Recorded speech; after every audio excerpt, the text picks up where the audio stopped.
नमस्कार, मी तुमचं स्वागत करते आपल्या चॅनलवरती। आज आपण हरतालिकाविषयी मराठी माहिती आणि त्याविषयी कथा पाहणार आहोत।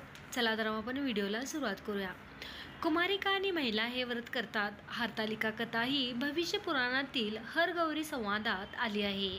देशाच्या अनेक राज्यात हरतालिका व्रत साजरे केले जाते। या दिवशी सकाळी स्त्रिया लवकर उठून स्नानादी करून नवे कोरे वस्त्र परिधान करतात, साज शृंगार करतात। पूजेसाठी चौपाटावर केळ्यांच्या पानांचा मंडप करून त्यात वाळूचे शिवपिंड करतात आणि शिवपार्वतीची प्रतिमा ठेवतात। यावेळी सुहागिनींचा सर्व सामान चढविला जातो। रात्री जागरण करून स्त्रिया खेळ खेळतात, गाणी म्हणतात आणि भजन कीर्तन करतात। शेवटी कथा ऐकली जाते आणि आरती म्हणतात। तर त्याची कथा अशी आहे। एके दिवशी शंकर पार्वती कैलास पर्वतावर बसले होते। पार्वतीने शंकराला विचारले, महाराज, सर्व व्रतात चांगले व्रत कोणते? श्रम थोडे आणि फळ पुष्कळ असे एखादे व्रत मला सांगा। मी कोणत्या पुण्याईने आपल्या पदरी पडले हेही मला सांगा। तेव्हा शंकर म्हणाले, जसा नक्षत्रात चंद्र श्रेष्ठ, ग्रहात सूर्य श्रेष्ठ, चार वर्णात ब्राह्मण श्रेष्ठ, देवता विष्णू श्रेष्ठ आणि नद्यात गंगा श्रेष्ठ, त्याचप्रमाणे हरतालिका हे व्रत सर्वात श्रेष्ठ आहे। ते मी तुला सांगतो। तेच तू पूर्वजन्मी हिमालय पर्वतावर केलेस आणि त्याचे पुण्यानेच तू मला प्राप्त झाली, ते ऐक। हे व्रत भाद्रपद महिन्यातला पहिल्या तृतीयेला करावे। तू लहानपणी मी तुला प्राप्त व्हावे म्हणून मोठे तप केलेस। 64 वर्ष तर झाडाची पिकलेली पाने खाऊन होतीस। थंडी, पाऊस, ऊन ही तिन्ही दुःख सहन केलीस। हे तुझे परिश्रम पाहून तुझ्या वडिलांना फार दुःख आणि अशी कन्या कोणास द्यावी अशा त्यांना चिंता पडली। इतक्यात तेथे नारद मुनी आले। हिमालयाने त्यांची पूजा व येण्याचे कारण विचारले। तेव्हा नारद म्हणाले, तुझी कन्या उपर झाली आहे, ती विष्णूला द्यावी, तो तिच्या योग्य नवरा आहे। त्यांनीच मला तुझ्याकडे पाठविले आहे आणि मी इथे आलो आहे। हिमालयाला मोठा आनंद झाला।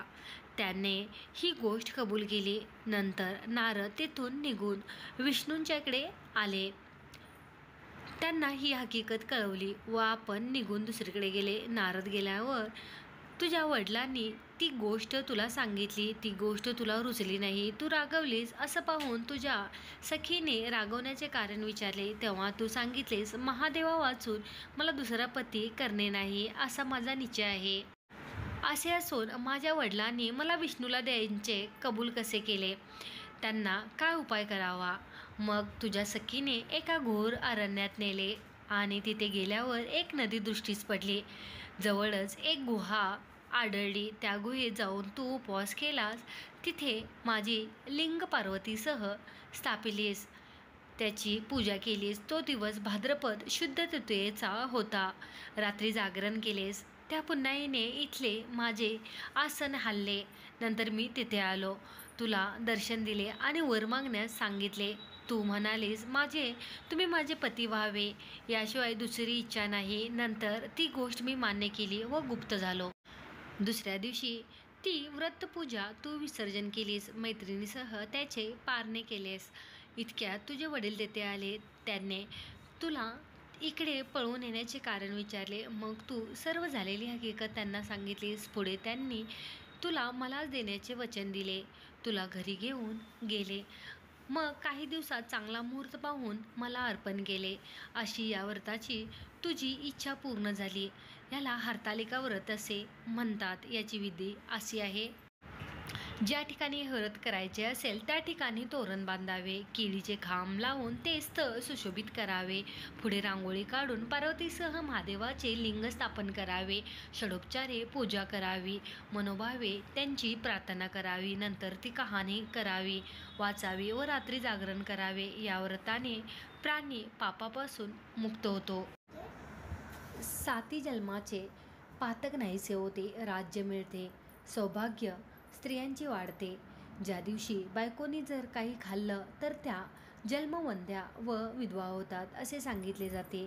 दरिद्र येते व पुत्रशोक होतो. कहाणी ऐकल्यावर सुवासिनींना यथावक शक्ती वाण द्यावे.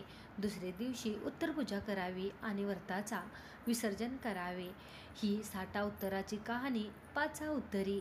देवा ब्राह्मणांचे द्वारी, गायीचे गोठी, पिंपळाच्या पारी, सुफळ संपूर्ण, अशी हरतालिकाची व्रत कहाणी कथा आहे. ती आज आपण पाहिलेली आहे. तर हा व्हिडिओ तुम्हाला कसा वाटला नक्की सांगा आणि व्हिडिओ आवडल्यास आपल्या चॅनलला सबस्क्राईब आणि व्हिडिओला लाईक करायचे विसरू नका. व्हिडिओ पाहिल्याबद्दल खूप खूप धन्यवाद.